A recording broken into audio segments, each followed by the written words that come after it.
Hi, my name is Doogie Horner, and I am a member of the Internet Exploration Society. For over 15 years, the Society has supported the mapping and examination of mankind's greatest unexplored frontier. Notable members include Edmund227, first man to lie about his gender on instant message, Big Boy 911, who discovered the acronym LOL, and of course Digital Dog, who spent years exploring the deepest, darkest corners of the Amazon.com. I know it seems silly now to think of the internet as an unexplored frontier, but in the late 90s, the borderlands of the web were blank places on the map, teeming with memes unseen by the eyes of man. I was introduced to the Exploration Society in 1998 while I was in college. My roommate had Googled Mount Everest and everybody thought that was a big deal or something. He didn't even Google it, he had a team of Sherpas Google it while he watched.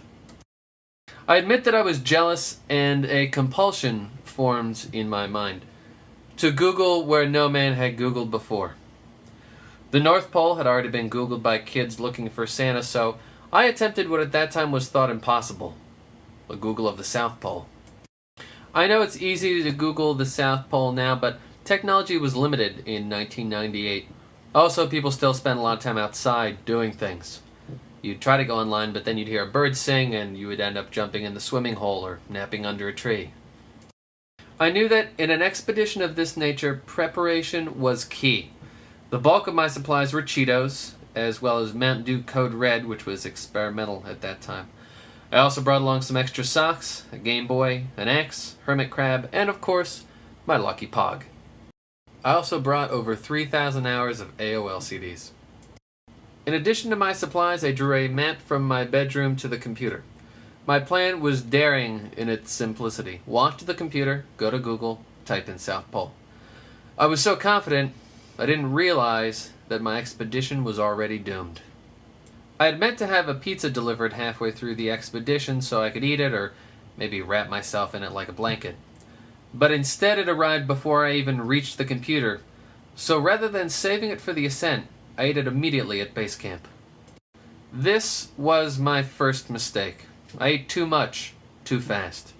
Unable to slow my descent, I plummeted down a sheer face of 3,000 calories, straight into a food coma.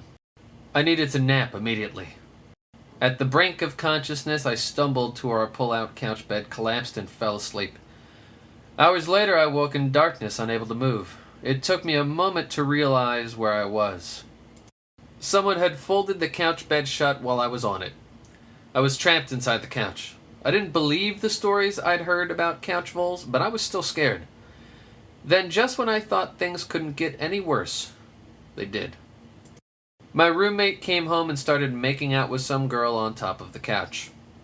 So this is how it ends, I thought. Smothered in a dirty couch while two nitwits humped me to death. The gypsy's fortune suddenly made sense. Just as I ran out of air, the lovebird stopped sucking face and my roommate told the girl, "Even though I have ascended Everest, you are my greatest conquest." I can take a lot of crap, but this was too much. With my last ounce of strength, I burst out of the couch. "Why are you in the couch? Why don't you have any pants on?" I brushed past their questions, leapt up, and immediately fell down. Dragging myself across the room, I mashed my cramped manacles against the keyboard, typed South Pole, and saw this. Nothing. Blankness. An unbroken field of white. I was touching the void, a moment that would later be dramatized in a documentary called Touching the Void, which, quite frankly, played loose and fast with the actual events of my expedition. There, on the rooftop of the world, nothing stirred. Reality fell away. I didn't hear my roommate cursing at me, or his girlfriend complimenting me. I sat and listened to the wind of my soul, a moment that was later dramatized in a song by Cat Stevens called The Wind of Doogie Horner's Soul.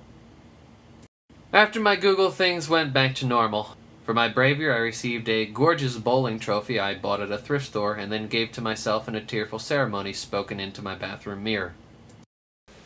God, I'm sweating like a pig. We shooting? A lot of people ask me, Number one, why do you still use AOL for your email? And number two, what's your next expedition going to be? Well, number one, I don't want to lose my awesome email address, partydoogie69@AOL.com.